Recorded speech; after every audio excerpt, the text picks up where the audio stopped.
Kino Bled je na letošnji mednarodni dan žensk pričel z oživljanjem kinematografske dejavnosti na Bledu. Priredili so kulturni in pogostitveni dogodek, katerega moto je bil Vsak za enakost. S tem so pozvali k vsakodnevni individualni odgovornosti do sebe in do okolja. Na platnu Triglavske rože se je odvrtel celovečerni film Ne bom več luzerka. Ekipa Kino Bled je začela nekako tudi zares s pripravami na letošnji poletni festival Kino Bled z projekcijo filma Ne bom več luzerka na 8. marec, dan žena.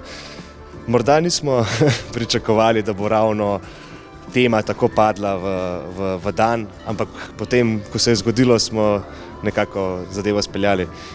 Sicer ne bi rekel, da je bilo namensko, da je bil ta film, ki nekako apelira na to, da za opolnomočenje žensk, ampak tudi mislim, da tematika ni nujno ženska tega filma, je bolj problematika mladine, ki išče svojo pot in ne najde službe.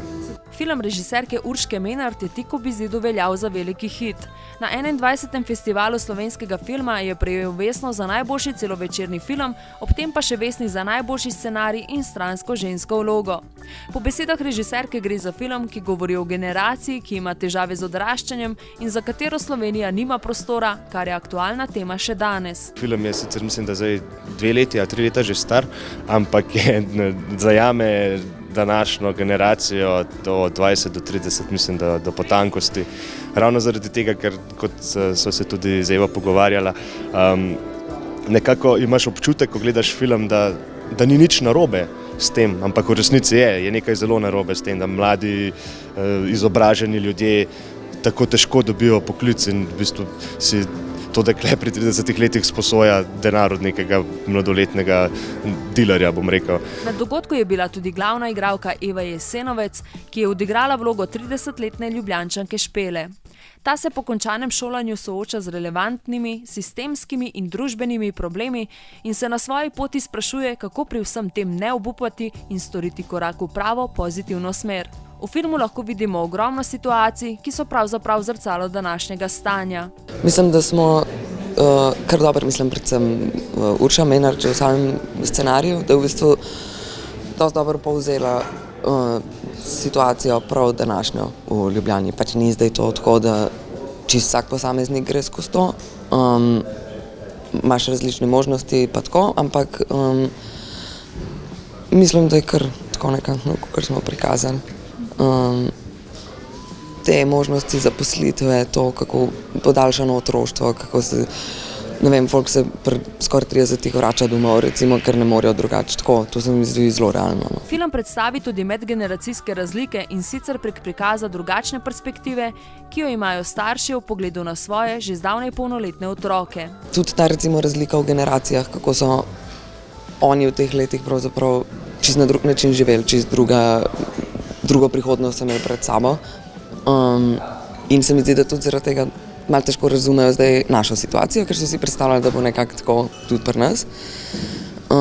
In pa malo težko to sprejemajo, no, in se mi zdi, da je to tudi v filmu nekako prikazano skozi družino pa to.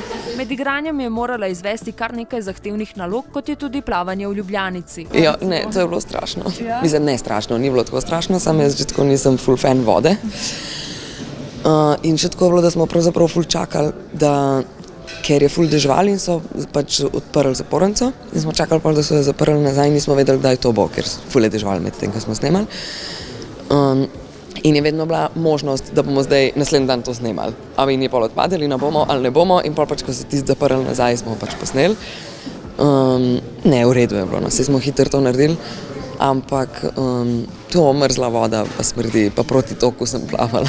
A je med snemanjem različnih kadrov zelo uživala, še posebej? Te z družino so mi bile ful fajn, ker nas je bilo tudi več, ker so pač 3.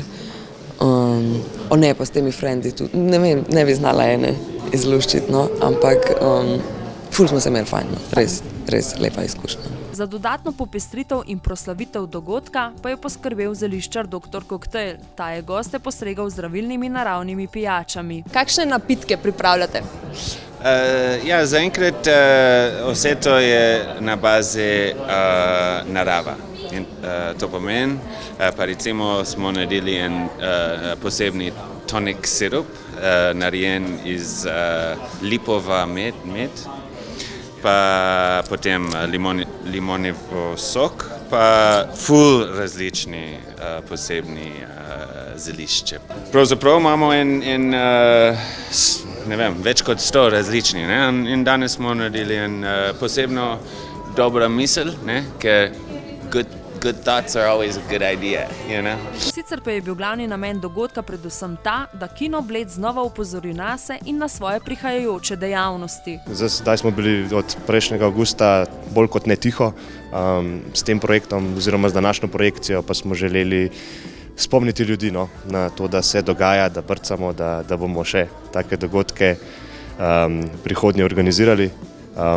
Predvsem pa da konec junija bo festival, letos tudi v širši obliki kot lani, z več spremljevalnimi dogodki.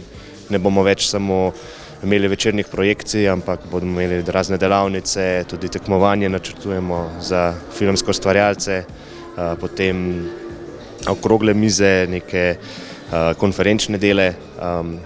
Malo smo sicer tudi odvisni od vseh prostorov, ki jih bomo dobili in želja, ampak vsekakor strmimo k temu, da filmska kultura na Bledu ponovno zaživi, kot že je, z tem nekim festivalom kot sidrnim delom in potem temi spremljevalnimi projekcijami.